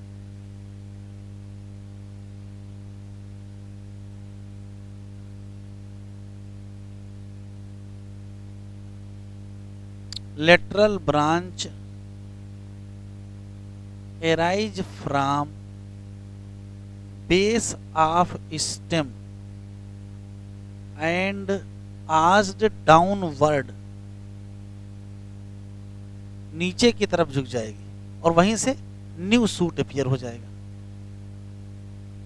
And new suit appear.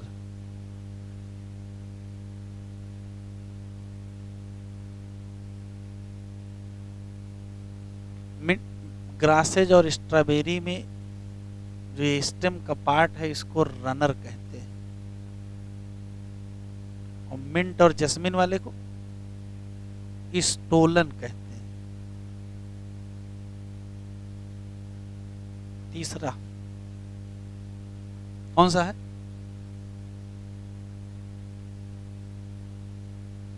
Pistia और Eichhornia.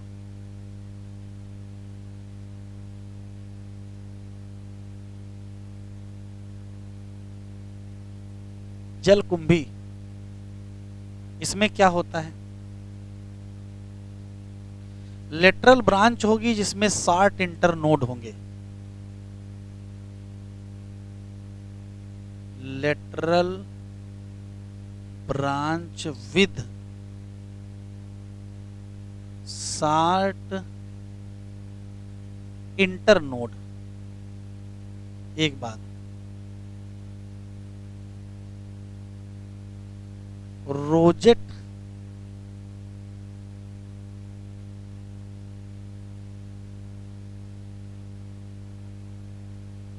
Of leaf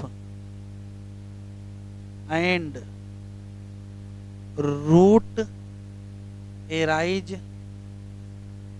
from node. Diagram से समझ में आएगा।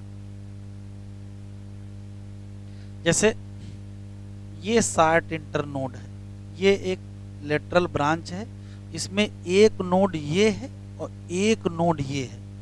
इसी जगह से ऊपर की तरफ यहां पत्तियां निकल आएंगी और नीचे की तरफ क्या निकल आएगा? रूट निकल आएगा। ऐसे तो जलकुंभी फैलती है। इसको कहते क्या है? इसको कहते हैं ऑफसेट।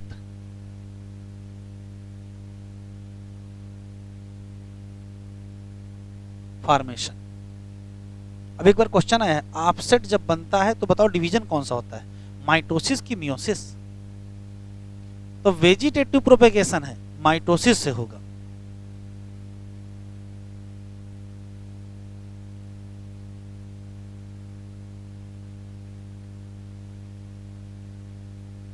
आगे बढ़े।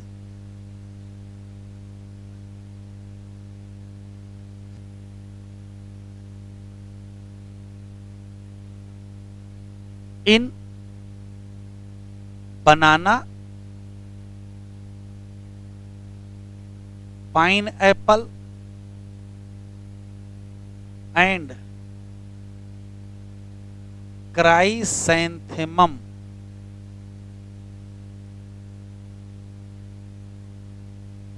क्या है? जरा देखो।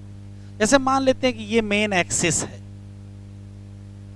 ठीक है, और ये सॉइल सरफेस है। तो या तो यहां से या तो अंडरग्राउंड पार्ट से यहां एक ब्रांच निकलती है, ये लेटरल ब्रांच निकली, फिर थोड़ी देर बाद ये ऑब्लिक रन करती है और यहीं से बना लेती है क्या? New plant. तो लेटरल ब्रांच पहले लेटरली ग्रो करेगी, फिर ऑब्लिक ब्रांच, तो ये जो ऑब्लिक शब्द है काम का है, ऑब्लिक ग्रो करेगी और उसके बाद वहीं से नया प्लांट बना लेगी। ये किस में होता है? इन सब में। क्या लिखोगे? लेटरल ब्रांच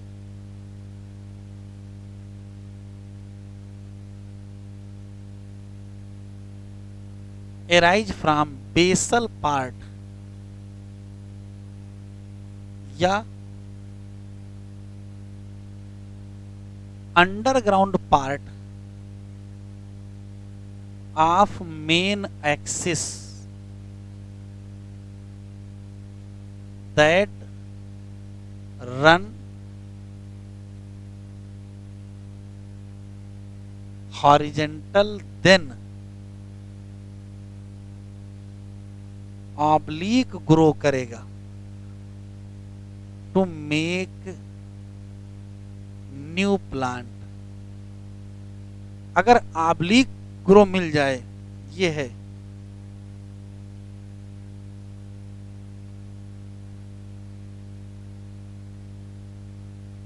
तो इसको क्या कहोगे? ये बनाना, पाइनएप्पल और क्राइसैंथेमम। ये शब्द याद रखना है।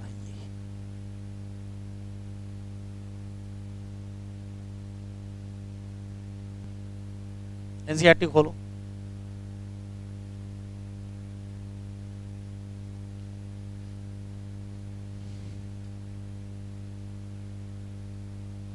Stem not always typically like what we expected. अरे 2 मिनट रुक जाओ, यहां से अंडरलाइन करो। Underground stem of potato, ginger, turmeric, जमीकंद, कालाकासिया ये क्या करते हैं, यहां लिखा दे, तो इन सब की बात, also act as to tide over condition unfavourable, और जब फेवरेबल कंडीशन होगी तो नया पौधा बन जाएगा। स्टेम टेंड्रिल कहां से डेवलप हुआ, ये सिलेंडर और help plant to climb such as gourd, जैसे कुकुम्बर, पंपकिन और वाटरमेलन, या grapevine. Axillary bud of stem also get modified into woody, straight and pointed. क्या किसमें बना, सिट्रस, और किसमें, bougainvillea. Purpose, protect plant from browsing animal. Some plant जो कहां ग्रो करते हैं, एरिड रीजन। इन्होंने मॉडिफाई किया स्टेम को, किसमें, फ्लैटेंड तो या fleshy cylindrical, euphorbia. They contain and carry out photosynthesis. Underground stem किसके, स्प्रेड न्यू, जब ओल्डर पार्ट तो न्यू प्लांट बनेगा। मिंट और jasmine slender lateral branch arise from base of, ये क्या लिखा है, after growing aerially for some, ये याद रखना है। और टच कर जाएगा किसको, और जहां टच कर जाएगा उसी जगह से नया पौधा बनेगा। A lateral branch with short internode and each node bearing, क्या लिखा है, एंड टफ्ट ऑफ, किसमें, नाम, पिस्टिया और बनाना, पाइनएप्पल और chrysanthemum. Lateral branch originate from basal या underground part of main stem. ये हॉरिजॉन्टली ग्रो करेगा, लेकिन देखो लिखा है एंड कम आउट, बस ये याद रखना है, और वहां से क्या बन जाएगा, नया लीफी सूट बन जाएगा। बस आज इतना ही।